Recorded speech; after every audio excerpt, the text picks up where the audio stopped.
আসিফ আকবরকে দেখলাম যে পার্বত্য অঞ্চলে নানা জায়গায় যাচ্ছেন। আমরা পার্বত্য অঞ্চলে গিয়েছিলাম ফ্যাসিলিটিস দেখতে, কারণ ওখানে আমাদের অনেক এনার্জি, অনেক স্ট্রেংথ আমাদের লুকানো আছে পার্বত্য এলাকায়। তো আমরা সেখানে বান্দরবান, খাগড়াছড়ি, রাঙামাটি ভিজিট করলাম। ভিজিট করার পর আমার মনে হলো যে কিছুই নেই সেখানে। আমি একটু ফ্রাস্ট্রেটেড যে আমাদের যেখানে কাজ করার দরকার তৃণমূলে, সেখানে কোনো কাজই হয়নি।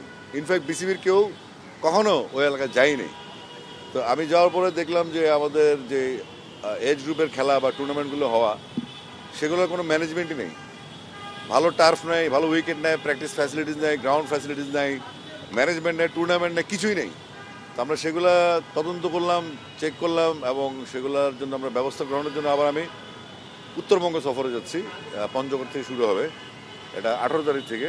তো আমরা মোটামুটি 10টা জেলাকে টেস্ট কেস হিসেবে নিচ্ছি, এবং সেখানে যে যে ধরনের ফ্যাসিলিটিস দরকার আমরা বোর্ডের সাথে কথা বলেছি। বোর্ড যে কোনো ফ্যাসিলিটি দিতে প্রস্তুত, কিন্তু ম্যানেজমেন্ট আমাদেরকে এনশিওর করতে হবে যে আমরা যে জিনিসগুলো দিব বা যে উন্নতির জন্য কাজ করব, সেগুলোর জন্য মানুষজন বা যারা খেলবে, যারা এজ গ্রুপে যারা আছে, যারা টুর্নামেন্ট খেলবে, তারা যেন ভোগ করতে পারে, এবং সেটা সুফল যেন আমাদের কাছে আসে, সেই লক্ষ্যে আমরা কাজ করে যাচ্ছি। এই কনফারেন্সে নিশ্চয়ই এগুলো আলোচনা হচ্ছে বা হবে।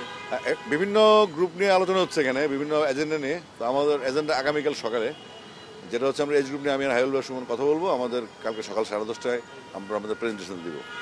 যে একটু সাম্প্রতিক যে মানে যে ইস্যুটা জাহানারা তো হট টপিক, এটা আসলে কেউ কথা না বলেও পারে না। এইটা যখন আপনি দেখেছেন, শুনেছেন, আপনার ইনস্ট্যান্ট আসলে কি ভাবনাটা এসেছে?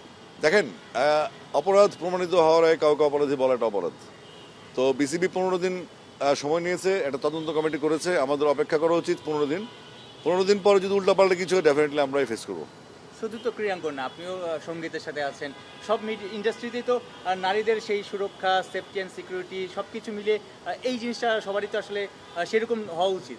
অবশ্যই আমরা তো বিশ্বাস করি যে আজকে নারী ক্রিকেটে বাংলাদেশ যে উচ্চতায় আছে, সেটার ধারাবাহিকতা ধরে রাখতে হলে আমাদেরকে এই সমস্ত ফালতু প্রবলেমগুলো সলভ করতে হবে, এবং খুব কঠোরভাবে সলভ করতে হবে। যেহেতু আমরা বোর্ডে মাত্র নতুন 1.5 মাস হয়েছে আমাদের, আমরা চেষ্টা করছি কোনো রকম বিতর্ক ছাড়া, যেগুলো হয়েছে অতীতে সেগুলো যেন আমরা ক্যারি না করি, আমরা একটু ধারাবাহিকতা যেন বন্ধ করে দিই, আমরা সেই চেষ্টা করে যাচ্ছি আমরা।